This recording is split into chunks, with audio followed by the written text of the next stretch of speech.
Hi there, I'm Hamish, the Growth and Community Leader at OpenSea, and it's a pleasure to be chatting to you at NFT Roadshow Korea about NFTs and all things OpenSea. Obviously, Korea is well known to be sort of a center of innovation on the blockchain, so it's really nice for us to get the opportunity to present OpenSea and talk to you about our future plans. So our mission is to build an open digital economy, and we're excited about a brand new type of digital good called a non-fungible token. From people selling records at Christie's auction house to NFL superstar Rob Gronkowski making history on OpenSea, I'm sure you've all heard about NFTs. They've been fairly hard to avoid recently, to be fair. So for those that aren't familiar, just quickly, NFTs are digital goods stored on the blockchain. They're unique, provably scarce, tradable, and usable across multiple applications. And just like with physical goods, you can do whatever you want with them. You can throw them in the trash, give them to a friend, or sell them on an open marketplace like OpenSea. And one of our core goals is enabling vibrant new economies for creators and collectors on open protocols like Ethereum. So with that in mind, we've built tools that allow consumers to trade their assets freely, creators to distribute new digital works, knowing they'll receive royalties every time their NFTs are resold, and developers to build rich integrated marketplaces for their digital items. So here's a bit of background on how it all started. So in 2017, the world witnessed the birth of CryptoKitties, a blockchain-based game centered around breedable, collectible creatures. I'm sure some of you have still got CryptoKitties in your MetaMask and are familiar with the story. So at the time, our founders, Devin Finzer and Alex Atella, saw the need for a marketplace for this new type of digital asset and started building OpenSea. And skip forward to 2021, and some of the biggest brands and celebrities in the world are joining a growing pool of talented internet creators and using OpenSea to make and distribute NFTs. Just recently, we've had Coca-Cola launching collectibles on OpenSea and exploring the sort of digital strategy on the blockchain. We've had NBA teams like the Golden State Warriors distributing sports collectibles to their fans around the world. And we've also had pop stars like Shawn Mendes partnering with another company in the space called Genies to launch a collection of avatars.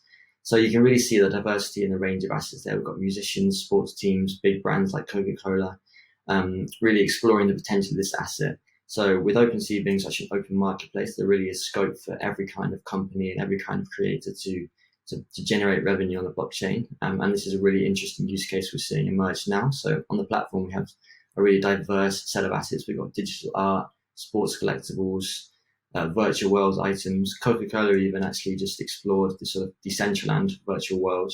So you can really see these sort of brands and all kinds of independent creators looking to explore the communities and really understand this new evolving world.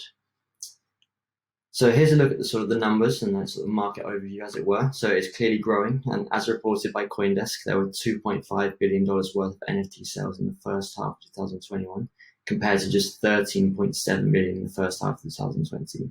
So from OpenSea's perspective, our monthly sales volume in July 2020 was $1 million. But in July 2021, we saw over 300 million in sales across the platform. Elsewhere, the number of active traders on OpenSea is now 20 times higher than it was at this point last year. So those two numbers really show you the sort of scope of growth and the surge in demand that we've seen over the last year, such a short period of time for that level of growth. So kind of looking into our approach and how we've been successful, we understand that success is only possible with a collaborative, community-focused approach. So it wasn't always like this. It wasn't always crazy growth. So we had 2 or 3 years building in a sort of crypto bear market, as it were. So we really learned to listen to the community, appreciate those sort of core users that were using the platform, and build the platform with their thoughts and concerns and feedback in mind. And because one of the things we found is that obviously, because it's such an innovative new space and there's so much scope for potential, and we don't have all the answers. So I think listening to that like sort of wider perspective is really important.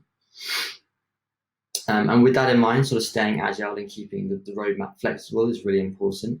Obviously, roadmaps are great and you need to understand what your vision is long term, what your plans are for the next few months. But as the market changes around us, it's really key for us to keep flexible, listen to feedback, make changes based on what we're seeing in the market. And a great example of that is at the start of the year, gas prices were really high, but our development team and our founders found a way to make it so that artists could make NFTs for free. And that really made a difference, because before that, there was a bit of a sort of upfront cost from a network transaction fee point of view to get started. So making that process free really helped us grow and really like helped independent artists get their work on the blockchain for the first time too. So here's a look at our roadmap from Q4 2020 and beyond. So integrating other blockchains is a core part of our growth plan. As new technologies evolve around us, it's important that we respond to market demand and sort of listen to what's happening in terms of other opportunities and other chains.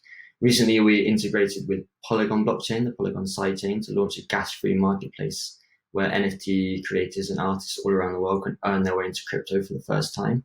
So that's quite a big positive step for us, that an artist can come to OpenSea, make an NFT, sell it, and then get crypto without having had any before. So they're sort of earning their way into the market, which is a really good thing for independent artists that don't necessarily understand crypto or understand how to get it before they get started. We've also integrated with Clayton, the Korean blockchain. So our strategy is all about exploring other opportunities and finding out where the other markets are and really just supporting those chains for all kinds of trading. So with that in mind, sort of a better UX is one of our key goals. So I think the crypto space in general suffers from sort of user experience sometimes. So improving your user experience and reducing crypto-related friction is key to the health of not only our platform, but the wider industry. So that will obviously lead to more adoption. So as people come to OpenSea and we've got the user experience really improving, understanding what's wrong with it, how we can make it better, we think that will lead to more stickiness in terms of our user growth, and people will be coming back too.